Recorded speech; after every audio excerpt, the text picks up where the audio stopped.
Good evening, everyone. Welcome to the South Houston Bible Institute Stewarding Your Personal Finances class. My name is Greg Pare, one of the class organizers and instructors. We've been blessed in previous videos to hear from a couple of the top financial coaches in the country, Justin Bennett, as well as Kelly Lytle. Justin talked about budgeting and debt.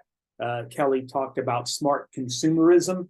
We also heard from Josh Hendricks, who did a great job talking about the Bible and money.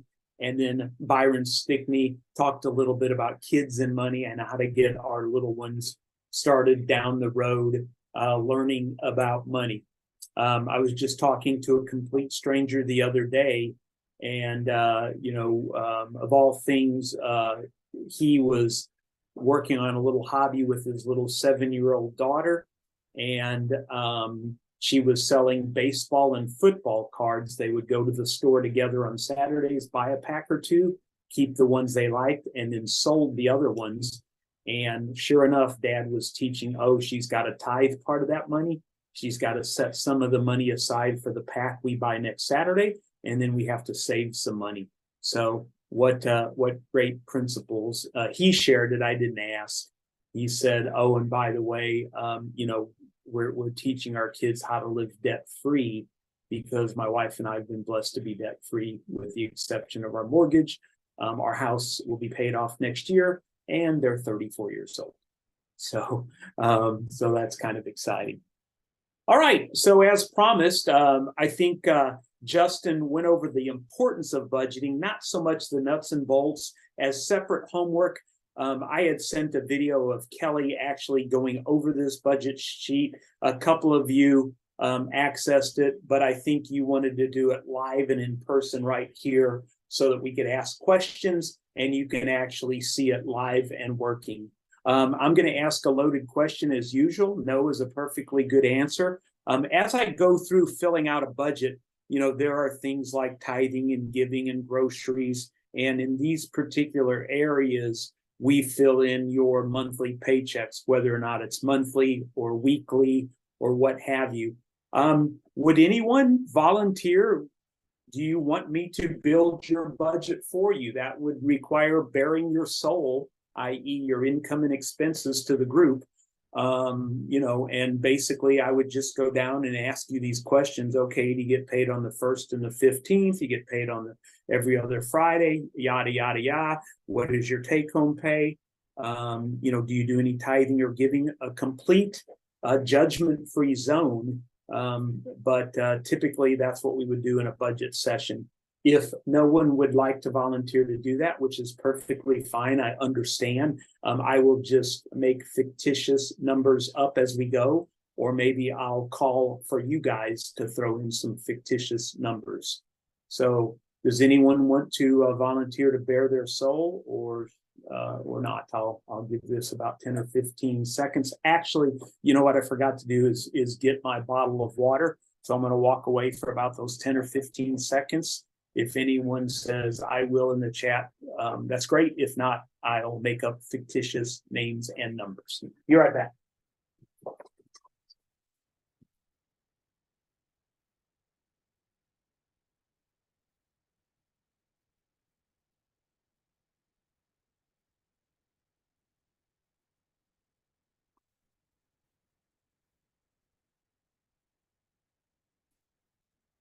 Okay, so I'm good with you making it up as we go.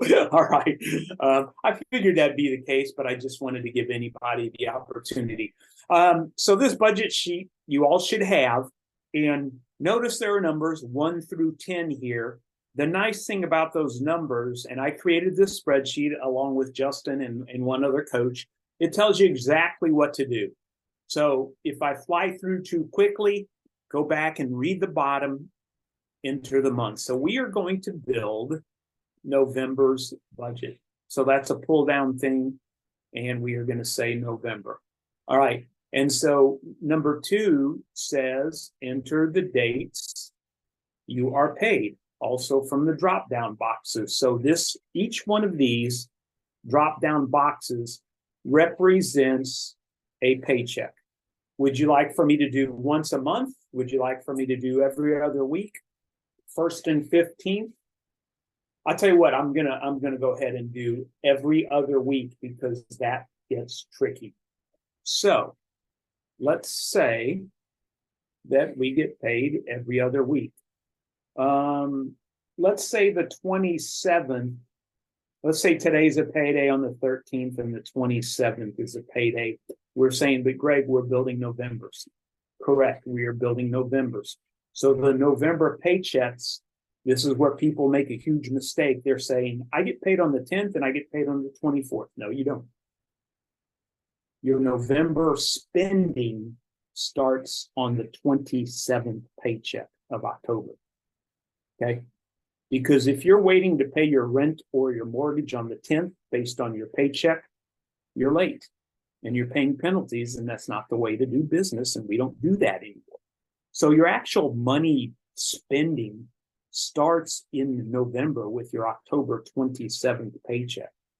So I am going to say that we get paid on the 27th, and then 2 weeks later, we get paid on the 10th.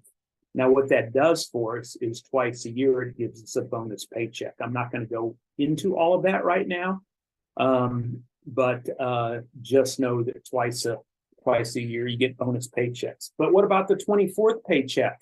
I get paid in November on the 24th. Don't I put that here? No, that's your December 1st rent or mortgage. So on the 27th, you bring home $1,500 on the 27th, and you bring home $1,500 on the 10th. That's our take-home pay.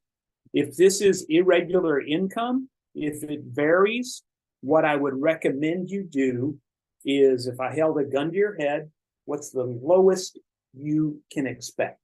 Oh man, sometimes it's $1,200, sometimes it's $1,600. Well, then budget for $1,200 each time. And then over here in the notes, we're going to say, what do you do with dollar number 1201? You should have a list. Does that go to the emergency fund? Does it go to paying off debt? What does it go towards? So commission salespeople, count on what it can be the lowest. Irregular income due to hours, count on the lowest. And again, we're not going to go into, well, what if it's a huge variation from $1,000 to $2,000? At the end of this, we're going to say, what's the least amount you need every single month? So on those months when you do get paid $2,700, but we only need $1,800, you should have a little bit of reserve, or almost like a fake paycheck, so that on those months when you only get paid $1,100, you're going to pull out of your surplus. Because it's terribly hard to budget $1,100 one month, one paycheck, $1,800 the next, unless it's that every single time. So we're going to say that this fictitious couple or person, gets paid whatever, $1,500 on the 27th, $1,500 on the 10th. Now, it may be that we have a husband and wife and their pay periods don't jive.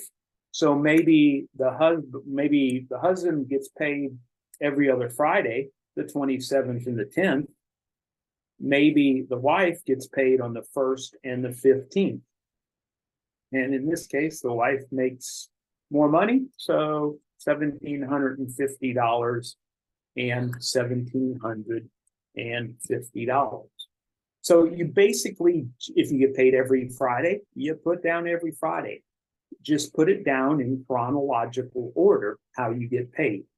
But again, for this fictitious couple or fictitious person, we are going to say that they get paid every other Friday, and they just happen to fall on the 27th and the 10th. Good so far. All right. So $1,500 and $1,500, notice that adds up to $3,000. That is total income. Oh, I babysit on the side. And I make a little bit of extra babysitting money, and it's very sporadic. Same question. What's the least amount we can count on? I sell plasma. I have a garage sale once a month, whatever. I can for sure, come heck or high water, every single month, I can count on an extra $250 some way, somehow. So we're going to kind of just put that on the, kind of the NA whenever it comes in. It's not like we're counting on that to pay the bill. Maybe that's something that we put away to Christmas or whatever. So in this case, now, this is your side hustle, $3,250. So first thing I'd say is we're going to go through, and the next thing that is very important is we got to figure out our due dates.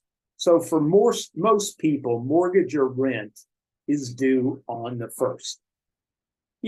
And let's say our electric bill is due on the 4th and our gas bill is due on the 4th.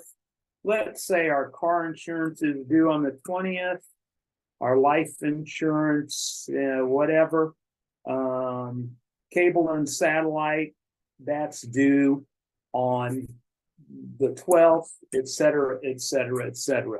Coming down here, our goal is to have no debt, but let's say we have a car payment and we know that's $600, and we know that that is absolutely due on the 21st. On the 21st, due date right here, 21st. Okay. And then we may have a credit card payment of $50, a student loan payment of $100, whatever your debts are. And you can click in these and say, this is a student loan number 1. And this is Amex. And I've also got, I owe mom and dad. Or you know what, I owe my sister, which we're never going to borrow from family members ever again. And I got to pay them $75 a month, and she's got to have that on the 1st. Amex is due on the 1st. Student loans due on the 25th. All right. So you fill in those due dates. I think that is actually instruction number 5. Enter the due dates for your expenses. So we skip number 4, enter your planned expenses. Okay, here we go. We know that mortgage or rent is $900. We know that the electric bill, again, it changes every month. What's the highest it's ever going to be? $225. What's the highest the gas bill is going to be? $75. We know that our car insurance is $143 a month.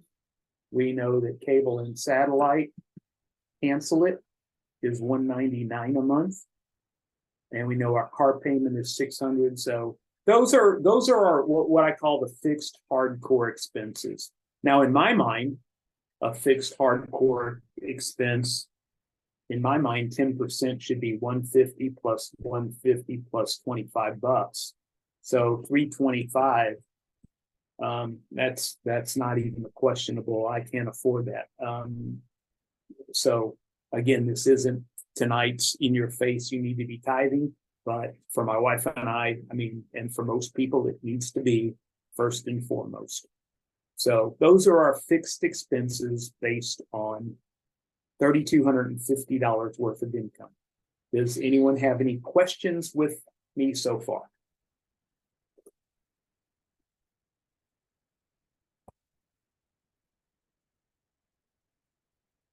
Okay.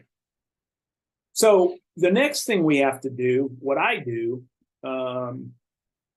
is I come through and I'm going to say, what am I going to carry cash in? We'll do that later.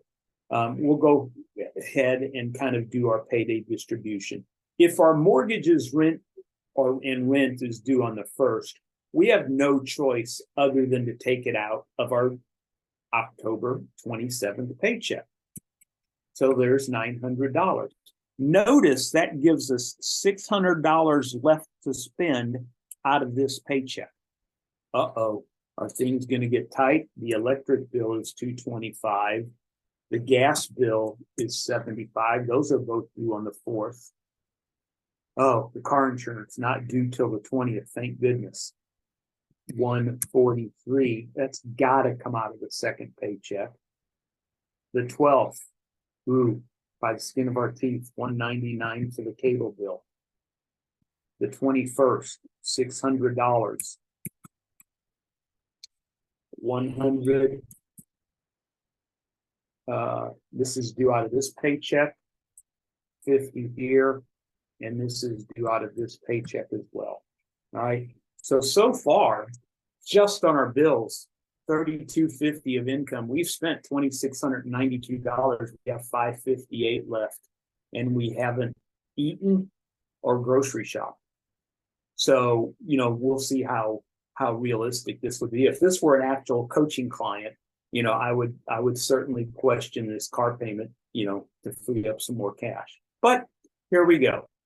So, and in some instances, this puts you a little bit behind the 8 ball, but in some instances, this mortgage payment right here, because basically I have $175 left out of my 27th paycheck. That's not going to get me very far down the road. I haven't even put gas in the tank. I know that I spend, let's just say fuel, $400 a month on gas. I don't know if that's a good number or not, 300 maybe.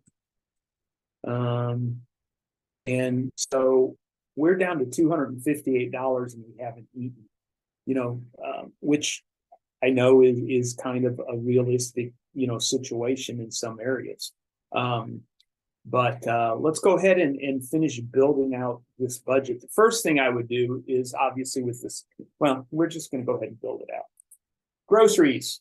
I'm just going to plug in numbers, 400 a month, eating out 100 a month, work lunches, 100 a month, kids lunches, $100 a month, clothing. I want to set back $50 a month. Doctor visits and co-pays, got to set back $50 a month. My meds are $100 a month. Glasses or contacts, I buy them once a year. They're $600, meaning I need to set $50 a month aside. Rent, mortgage, whatever that's done, electric, gas, water, sewer, garbage, all that's all with the electric bill. My cell phone's $100 a month. Car tags in Texas, roughly $100, $125 a year. We need to be setting aside about $10 a month for that. Love to be able to set aside $50 a month for car maintenance. I don't pay any of these right now, let's just say.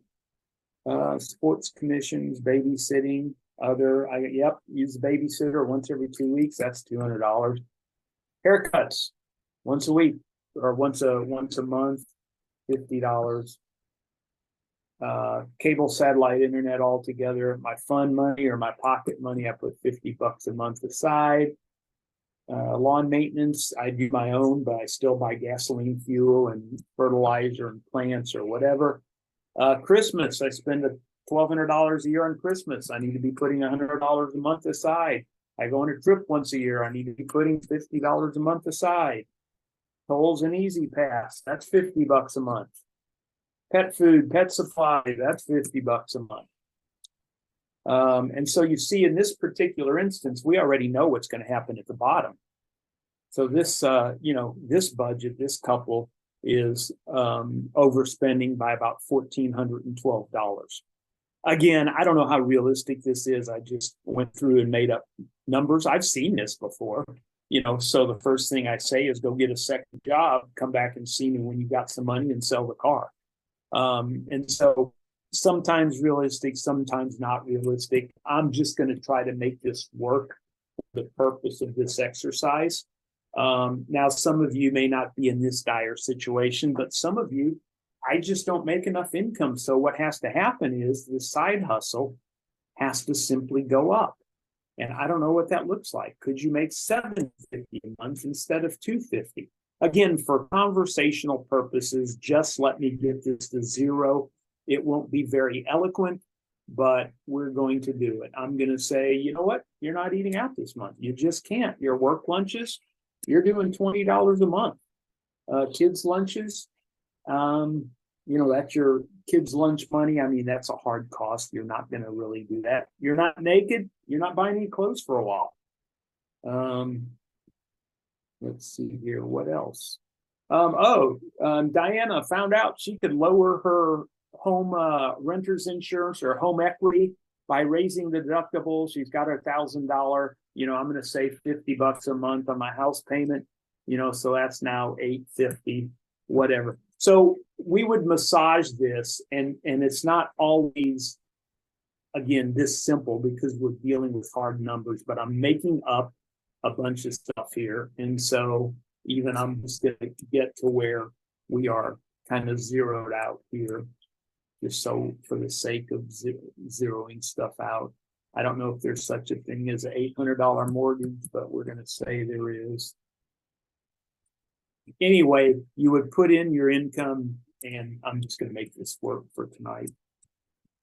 If you're way far off, obviously that's a hardcore one-on-one conversation, because if you're dying this slow death every single month, obviously not good. So we're getting close to making this work. We're going to say that this couple does $800 worth a month side hustle, and they're going to do groceries for $390 instead of $400. And we're going to say, okay, total income $4,000, total expenses $3,997. That's the first bit of work that you've got to do, getting that to zero. And hopefully there's a bunch of surplus left. There may not be. I've already made a mistake. Now we're at 4,000 income. So guess what? That needs to be $400. And so now we're back to over budget by $72. And so, I don't know what we're going to do here. We're going to, maybe we can only afford to put away $25 a month for car maintenance right now. And we're going to say you're not spending $1,200 a year on Christmas right now. You're going to spend a little less, because that's what the numbers show, $22 difference. We're going to have a hard talk with sister and say, can I pay you $50 a month? I don't know. Again, we're making the numbers work for right now.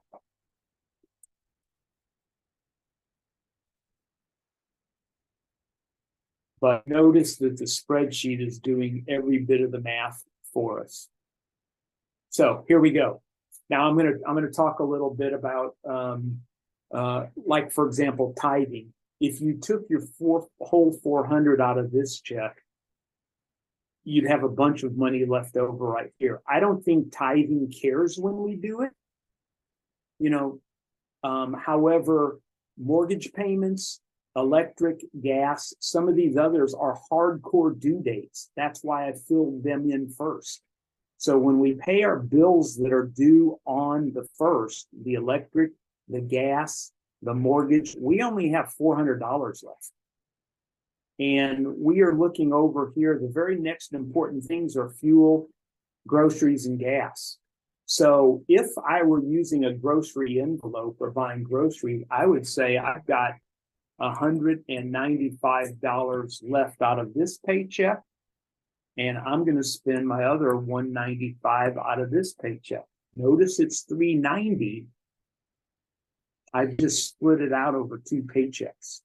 I got to buy some fuel. So some car fuel. Again, $150 is going to last me about 2 weeks. Notice too, I want to show you something. This column over here, this is allocate. So this is saying, this is my monthly. What paycheck do I want to take it out of? Well, I'm going to take 150 out of this paycheck, and I'm going to take 150 out of this paycheck. I have now 0 left to allocate. Car registration, we're saving that. I don't think we care what paycheck that comes out of. So typically on things that we're setting aside and saving, and I'm going to mark E for an envelope and say, I am going to put $10 a month away into a car registration envelope. You know what?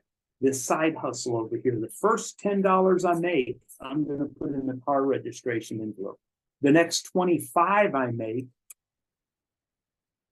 I am going to put in the car maintenance envelope. And my Christmas money and my travel, I'd rather eat and buy gas. That's also coming out of my side hustle money. And I'm going to say that's an envelope as well. We're going to put those in the sock drawer, the underwear drawer, somewhere. And so now notice that out of my paycheck on the 27th, $1,600, I have 55 bucks left. What have I spent it on? I spent $195 in a grocery envelope. I paid my mortgage. I paid my electric. I paid my gas. I allotted myself $150 on the debit card, gas card envelope. You saw my envelopes. I'm a big cash guy, but you got to walk in and pay. Okay, fine. Go buy a gas card. You know, I don't mind if you swipe a debit card for fuel, number one, for safety. Number two, it's not an area that you're going to impulse on. Oh, what a cute gas pump. I think I'll buy 3 of them. So it's not like you're going to go overboard here on fuel. And that's it. We've paid the Amex and we've paid Sister. I have $55 left. What can I do for $55? Okay, better get the kids some money here. I'm going to give them all 55 there. And then that leaves me 45 left to give them on my next paycheck. They still get their 100. It just divided out a little bit. If your kids are freaky about that and you need to do 50 and 50, you're a grown-up, you can handle it. I'm going to give you $5 less on, $10 more there. Oops, $5. Red number, warning. Our budget's $390. 2 plus 195 is 395. I only have 190 the second half of the month. So if you need to divide that. Now notice I do not have 1 drop of money left out of the 27th. I've got 493 bucks left out of my second paycheck. I got 640 left out of my side hustle money. Let's go pay the rest of our bills. What if we spit, shook, and pinky swore that the first 400 out of my side hustle, that's my tithe. I've got now 240 left. I've paid the tithe. What have I not paid? Oh, work lunch.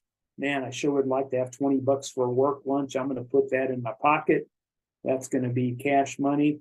The only place I can take it is out of the second paycheck. There we go. I have not put aside, again, I'm going to call it an envelope. You guys can, however for illustration purposes, I'm a big cash guy. I have not bought my meds. I have not set 50 bucks aside for doctor visits and co-pays. Oh, again, remember that side hustle money? Those things that we're saving for, it doesn't really care how it gets filled as long as you fill it. Meds are pretty important. We're going to mark 100 bucks out of every second paycheck of the month. I have not set aside money for glasses or contacts my once-a-year trip. Sounds like side hustle to me. Phone or cell? Oh, I forgot to put the due date down. Lucky for us, it's due on the 22nd. So guess what? We're going to pay for that out of, we have $373 left out of our second paycheck. Paying the cell phone bill. So notice I'm looking for zeros on this. I've allocated car tags out of my side hustle. I've broken up fuel 150 out of each paycheck. Car maintenance, side hustle. The car insurance get paid out of the second paycheck. Oh, I got to pay the babysitter. Okay, pretty important. It happens every single month, whatever. I don't know what arrangements you have. Obviously, if it's 100 and 100, Houston, we have a problem. 100 and 100 because now I'm overspending on the 27th. For the sake of, and that's real life stuff that sometimes happens. Let's just say that happens. Let's say I'm going to write a check or pay cash to the babysitter. Uh-oh, now what do we do? Cable or satellite, my fund money, I'd like to get that out of my second paycheck. My lawn maintenance, also a little envelope. My fund money, I put that in my purse for whatever. Lawn, I'm going to take out a side hustle. And my fund money, I'm taking out of my second paycheck. I have not paid tolls and Easy Pass. We're going to charge our card once a month around the middle of the month. Pet food and supplies, same thing. We'll order that on, that comes auto online with an auto bill around the middle of the month. And so what have I not paid? Or what have I not allocated here? I thought I saw something. There we go. Personal haircuts. We are going to take that out of side hustle. So now we have not. What have we not paid?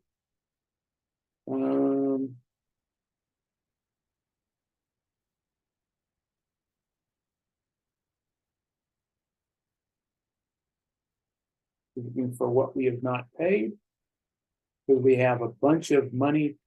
Oh no, we don't. We're right on. We're overspending by 100 here, but we have 103 here, and so that's our $3 good. The only problem is we've got a little bit of an issue here, which we run into quite often. So in this particular case, if this was you, or if you're front end heavy on the month, okay, listen very carefully. I would say break up your mortgage payment. No, you're not making 2 mortgage payments. And this is where a person could, would, should dip into the emergency fund to get on track. If this is you and you're always behind, so let's say if this were our December budget, I'm going to switch this to December. If you start by thinking 2 weeks in advance, on November 27th, I'm setting aside half of my paycheck. Sorry, on October 27th and November 10th, I'm setting aside $400 every single paycheck. That would get us on track to have the money sitting in the checking account for when your mortgage comes due.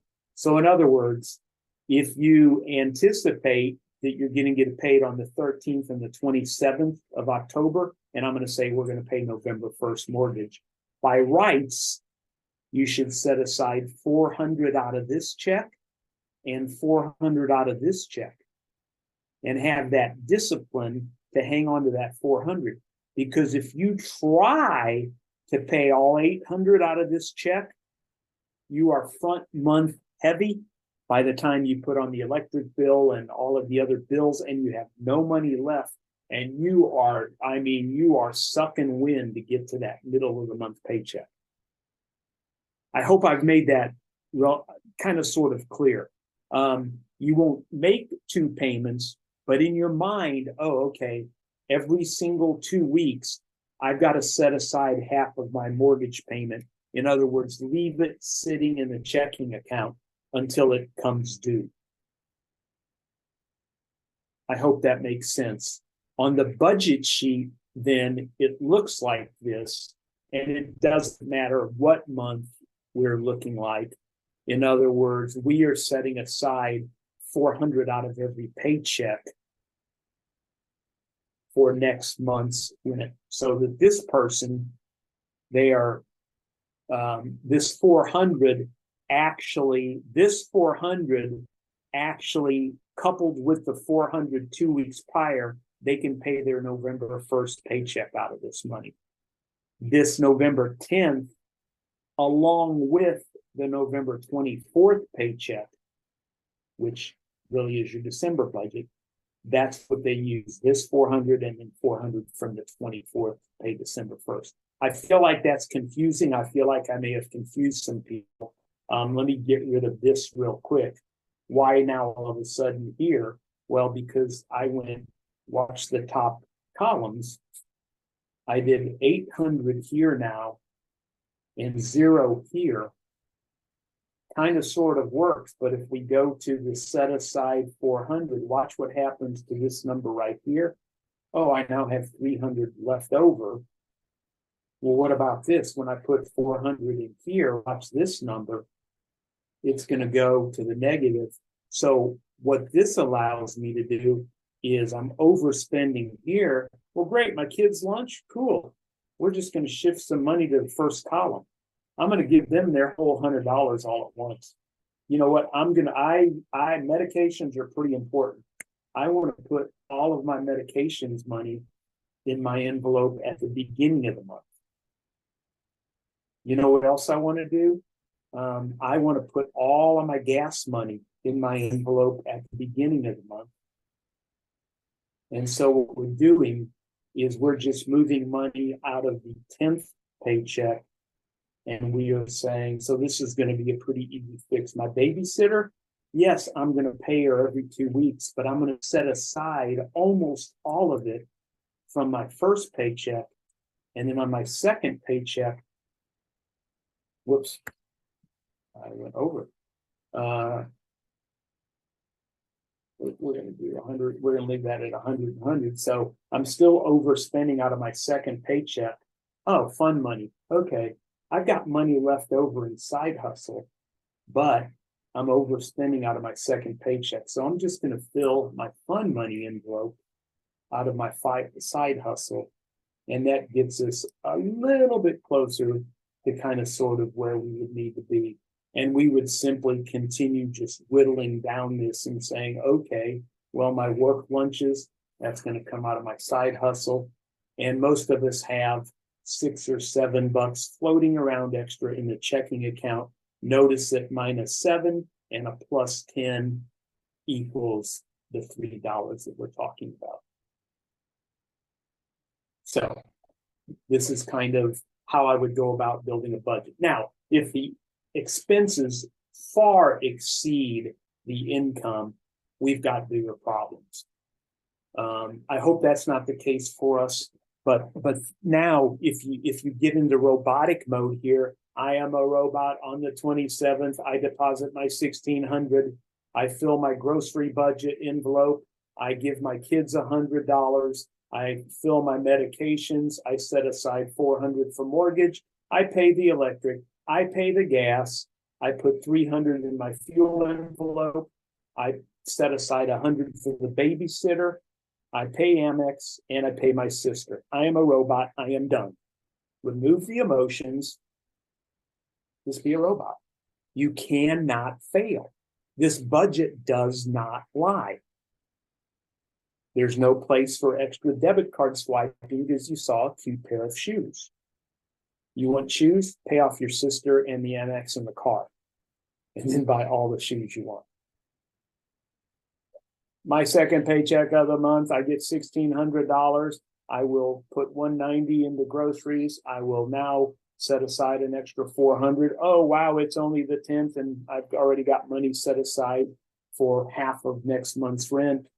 I pay the cell phone bill. I pay the car insurance. I set aside my other $100 for the babysitter because she's coming tomorrow. I pay the cable and the satellite. Tolls, the Easy Pass is going to recharge on my debit card on the 15th. The money's sitting there. My automatic pet order is going to come via Amazon, and it's going to charge. I make my car payment. I make my student loan payment. Everything is done on time. Bonus money, woohoo! Side hustles, the minimum I can count on every single month, $800. First $400 goes to tithe. Then I'm going to fill the work lunch. Then I'm going to set aside money for doctor visits and co-pays. Now, one last thing, and then I'll get to Annette's comment right here. The nice thing about putting envelope or savings, let's say you wanted to put your Christmas into a separate savings account, and it's going to be called, or it's a separate savings account. Let's say we're going to put the travel and the Christmas into a savings account, and that S stands for savings. Number 3, down here. Enter the income, enter due dates, verify, enter E or S to identify envelope or savings items. Now look at the beauty of this spreadsheet. On the 27th, anything you marked cash for in an envelope, the spreadsheet comes down here and says, out of my $1,600, I get $700, and I fill my envelopes. On the 10th, I collect $290. Oh, out of my side hustle, I've got to put $125 into savings and get $215 cash. Why isn't it all 800? Well, because some of it comes out via debit card or whatever. Glasses or contacts. I would probably, let's say we're going to dump that in the savings account. But some of this money, if we pay a bill, maybe like for example, the tithe, maybe you write a check for that. Maybe that's a check. Annette says, I currently pay like this example because I was first of the month heavy with bills. So, your mic working, Annette? I know sometimes one of you guys have. I don't know. Can you hear me? Yeah. Oh, So, good.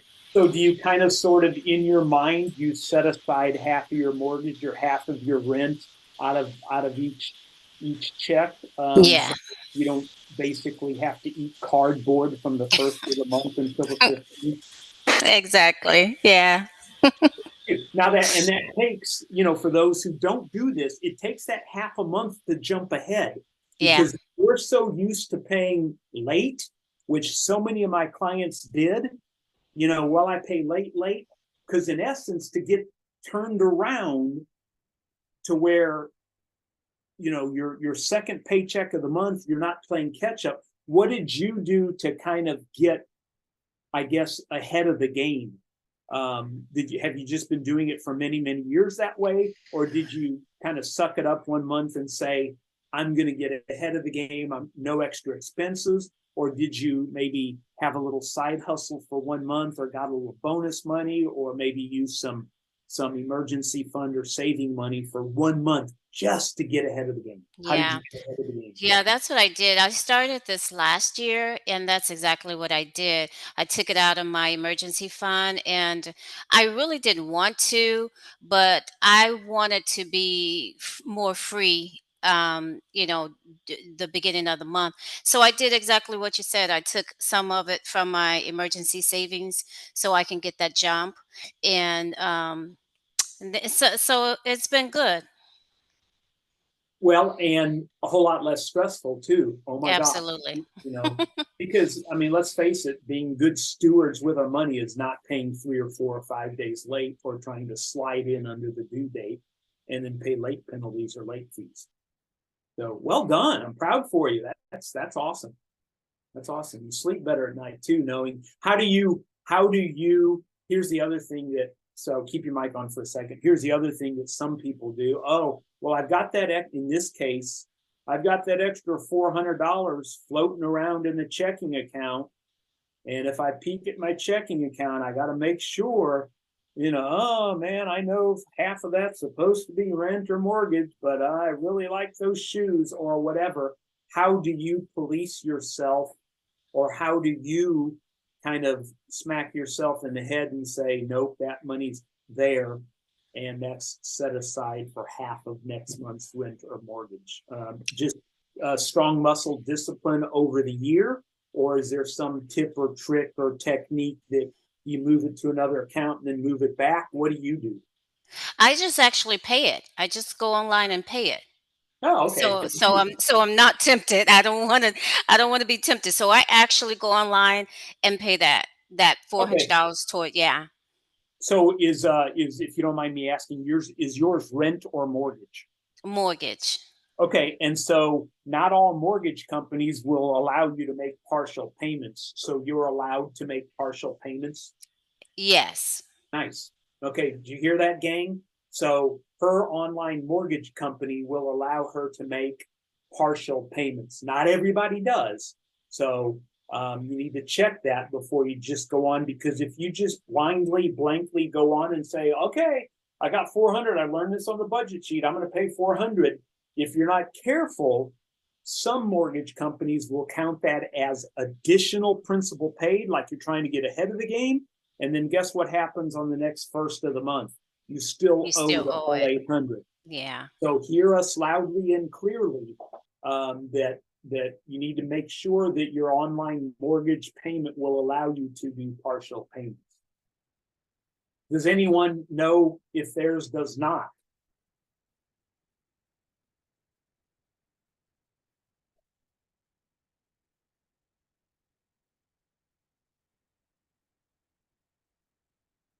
Great, Annette. So, you know what bills you pay out of the first check, and you know what bills you pay out of the second check. Do you get paid every other week, or do you get paid first and 15th, or how do you get paid? Every other week. Okay, But I so do you have, understand? yeah, and that actually changed too last year. So I was doing a lot of changing with my practices last year.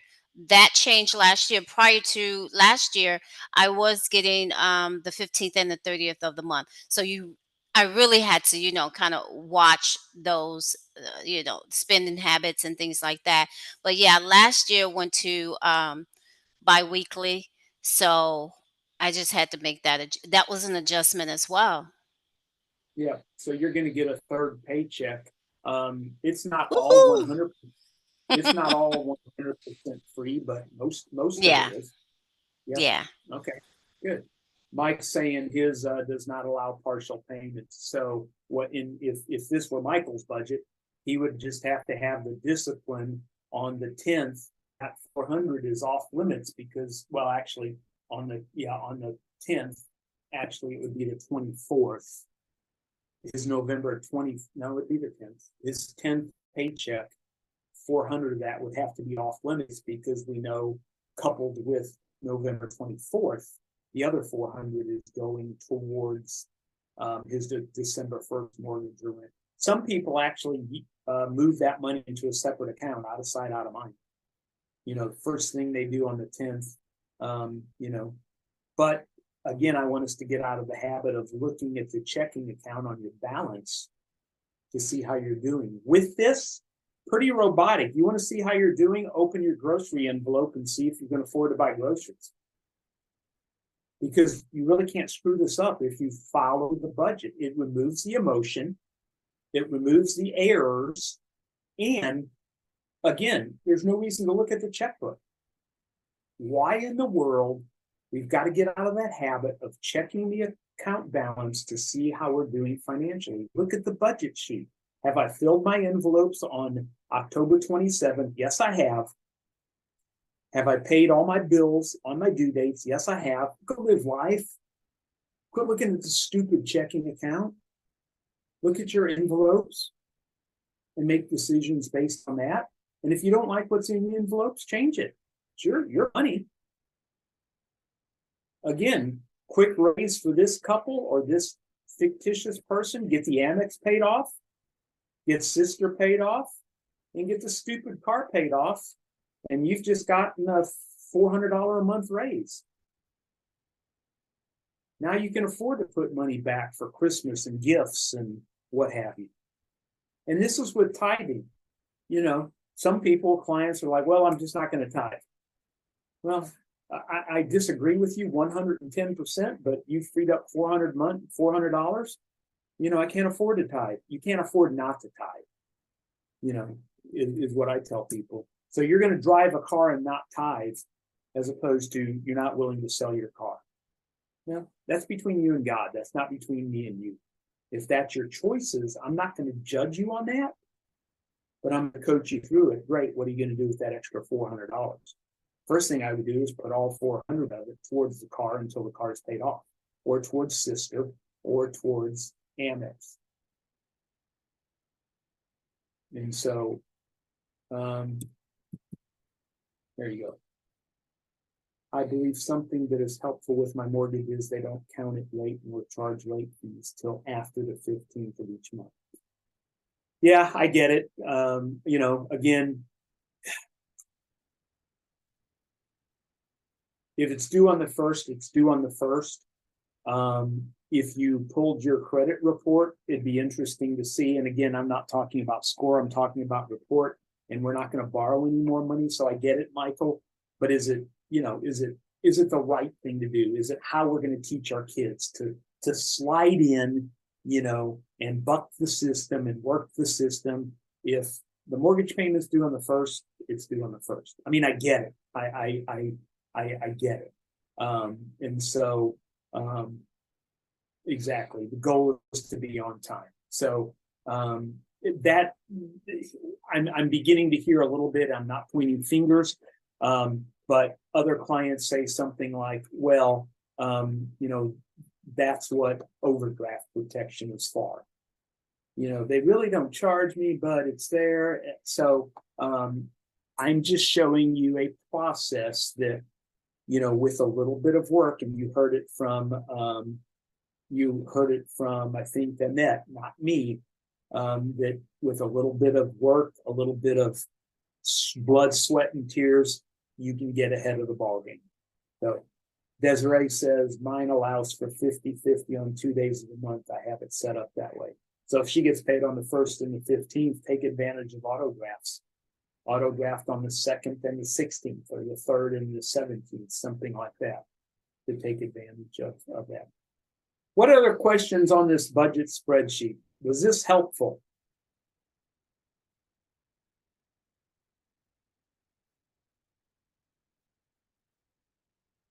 I flew through this, I know. Very absolutely. So, and again, for those of you who are married, I dare you to take this to your spouse and say something like, hey, and again, some of them are not spreadsheet nerds, but I would start with this blank and say, okay, here we go. We get 3,000 on the 27th. We get 3,000 on the 10th. We have no side hustle. And go in with every bit of this blank and say, how do you think we should spend our money on the 27th? How do you think we should spend our money on the 10th? Or maybe some of you are in a position to say, can you tell me where this 3,000 goes on the 27th? If you both get paid on the same day, it should be combined paychecks there. So in this case, if one spouse makes 1,500 and one spouse makes 2,000, and you both get paid on exactly the same day, this would look like this: 3,500 and 3,500 with no side hustle. If you have a little bit stronger income, you're not quite in the predicament where you have to set aside half and half. Maybe your income is strong enough to pay the whole 1,500 if your mortgage happens to be 1,500 out of the first. But again, make sure you get some essentials there. And I hope this made sense to you guys. You have this spreadsheet. If anyone needs it, just let me know. Okay. I'm going to close that for now. All right, just very briefly, I'm going to get us out of here early. We've talked a little bit. I was going to talk a little bit more, one more time, about credit monitoring, the credit score.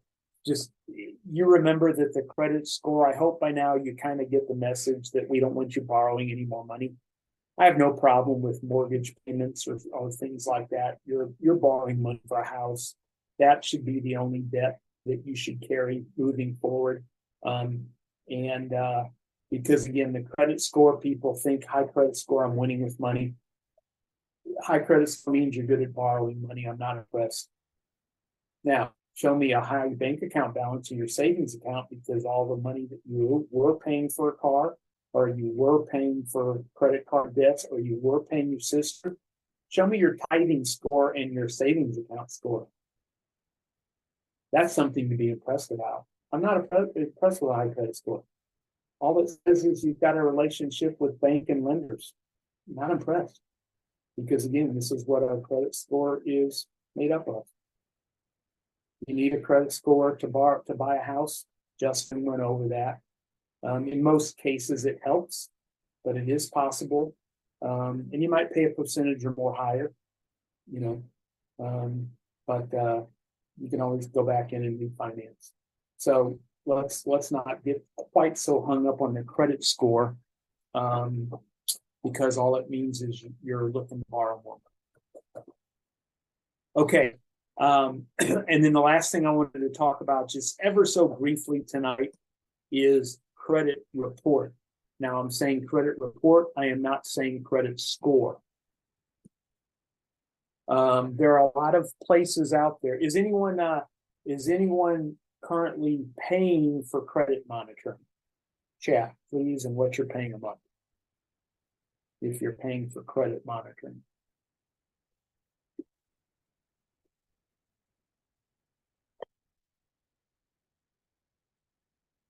And if I don't see anybody paying, it's like class dismissed. Thank you. You guys rock. Anybody paying for credit monitoring or even identity theft protection?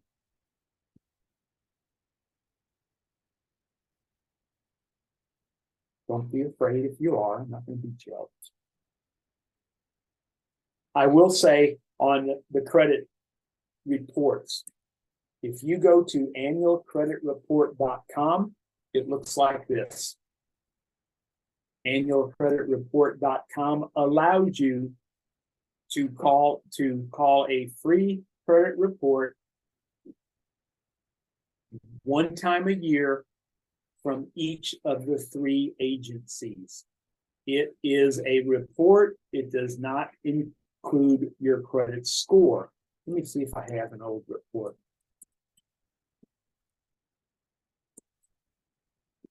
Pulling your credit report. Credit report. Okay, here we go. Arthur's Choose credit with cleanup. I think I saw a credit report somewhere.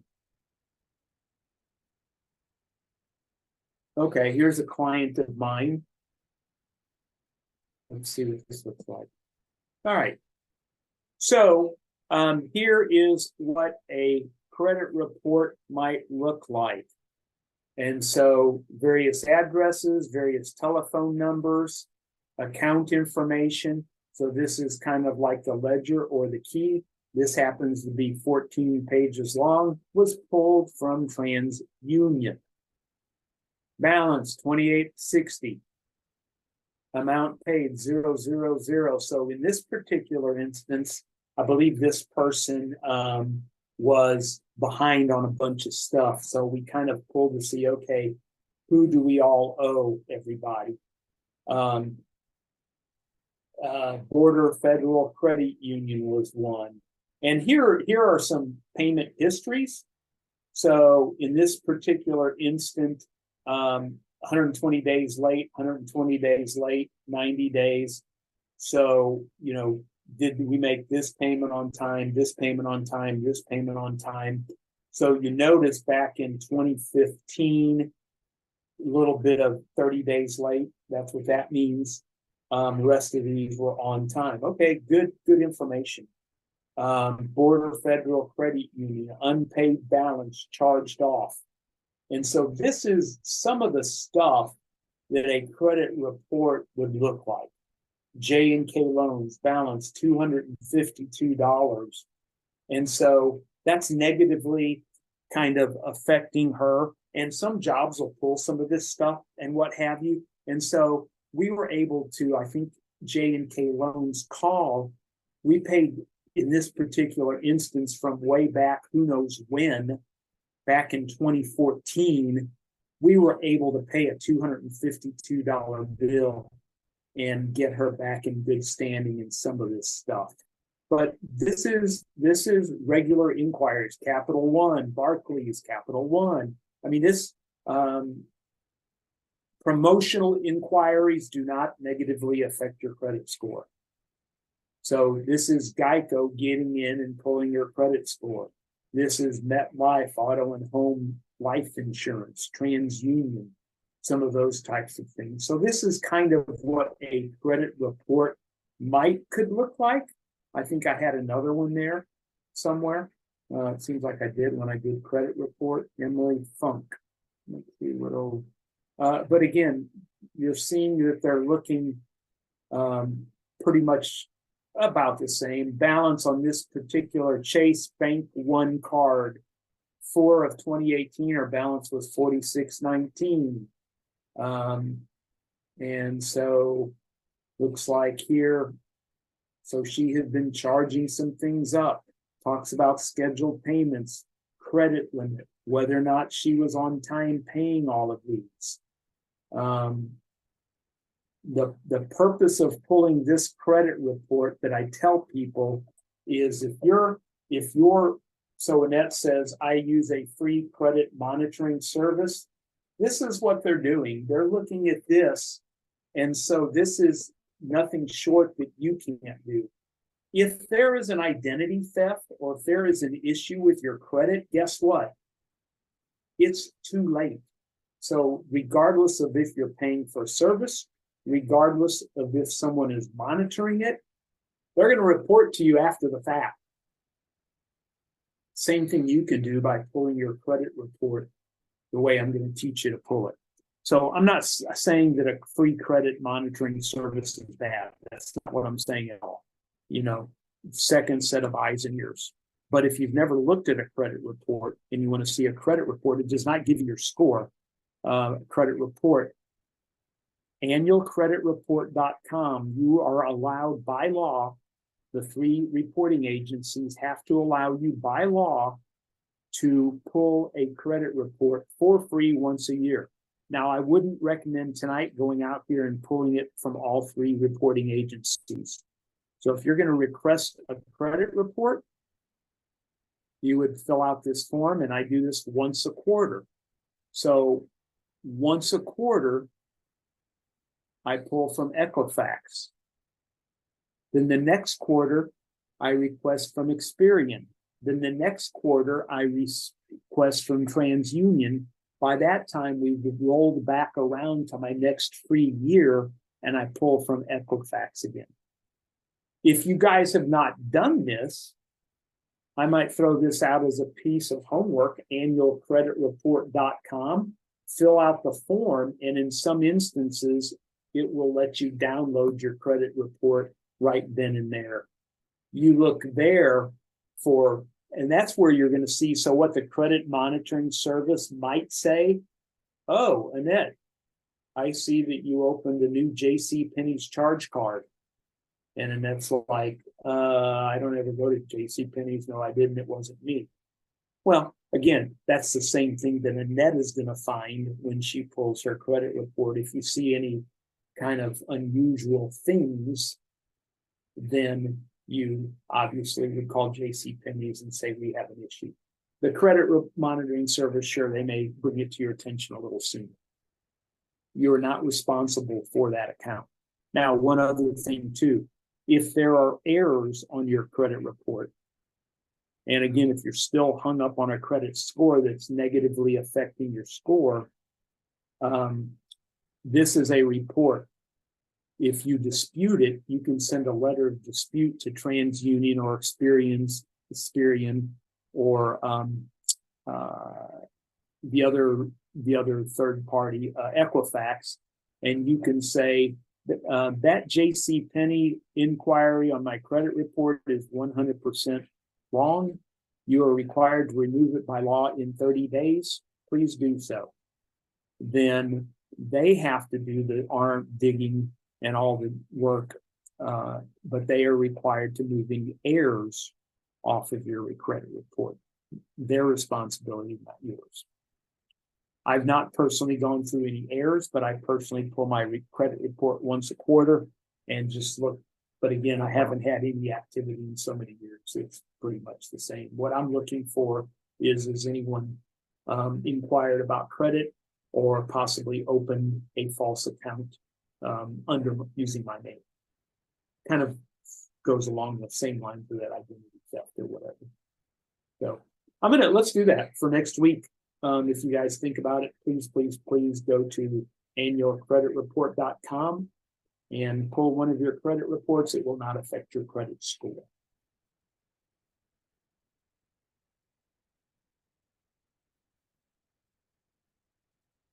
Next week is going to be pretty, it's going to be great. Meaty, investing for beginners. I'm going to walk you through mutual funds, investments, annual rate of returns, those types of things. Notice your homework, know the amount of payroll deducted retirement money if applicable, and maybe even what type of investments your payroll deduction is going into. Well, that's whatever my employer said.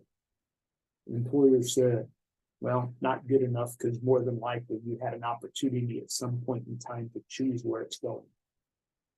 Even if it's, some sort of a mutual fund or IRS or IRA, or whatever, still within that IRA, there are some choices to be made as far as where you are investing your money. So that's what I've got for tonight. Does anybody have any questions, takeaways, the budget sheet, cash? Anybody have any good cash money stories or bad cash money stories? Has anybody tried using cash? I'm telling you, it's a game changer. You guys won't do it, but it's a game changer. Hey, Beck, you can put it in the chat because I know you don't normally talk out loud too much. How old are your kids? Remind me how old your kids are. I'm going to play a game with Beck's kids with her restaurant money.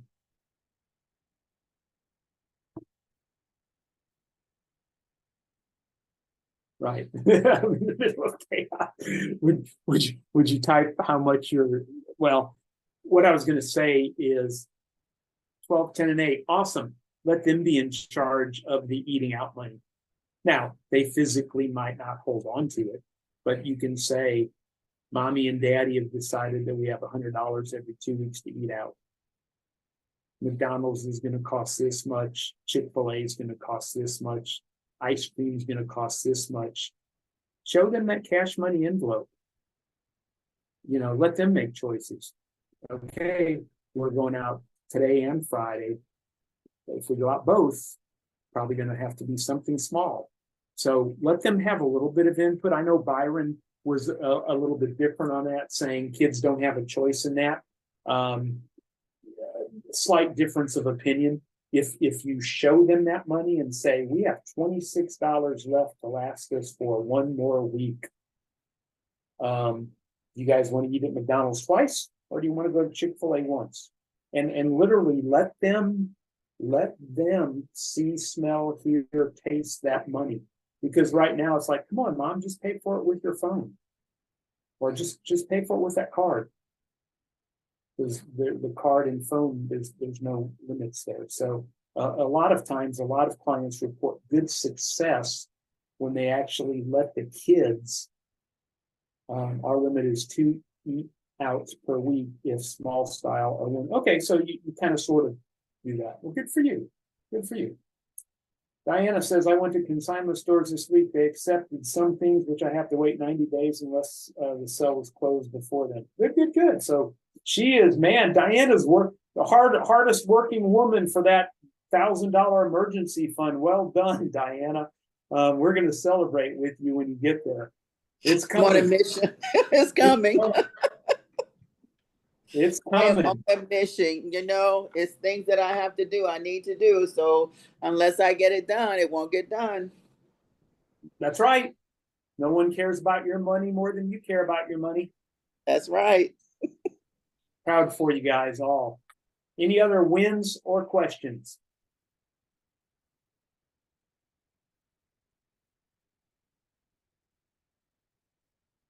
All right. I've had separate prayer requests from a couple of different people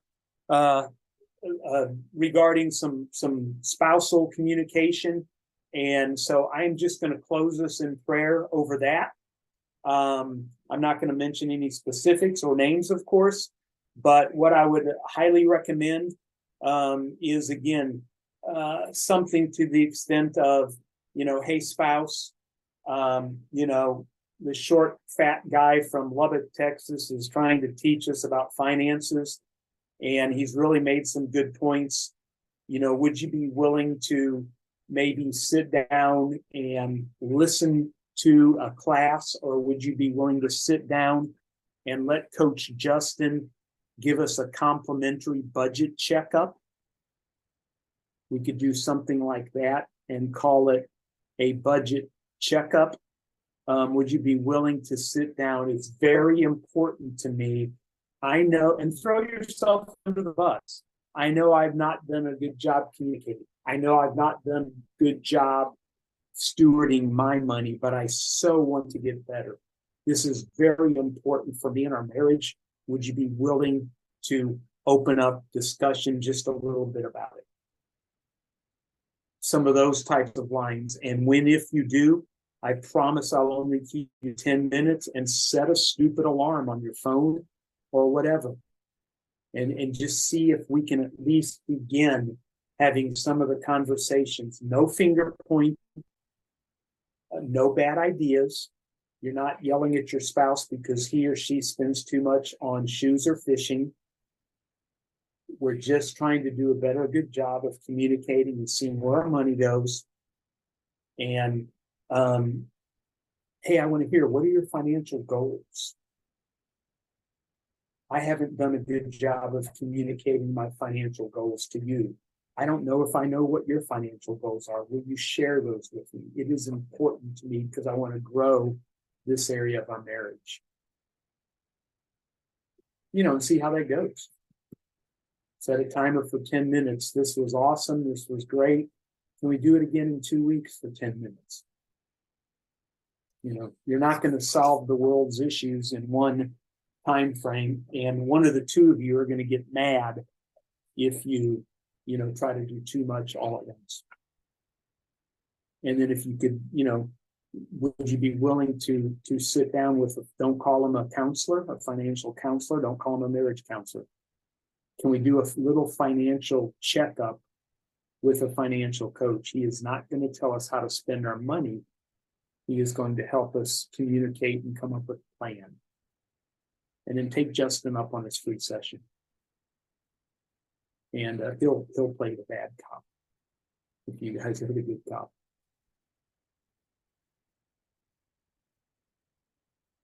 Anybody else? Father God, we just thank you so very much for this opportunity. Lord, thank you for giving us this day our daily bread. There's so much money to be had in this world. And Lord, it's not ours.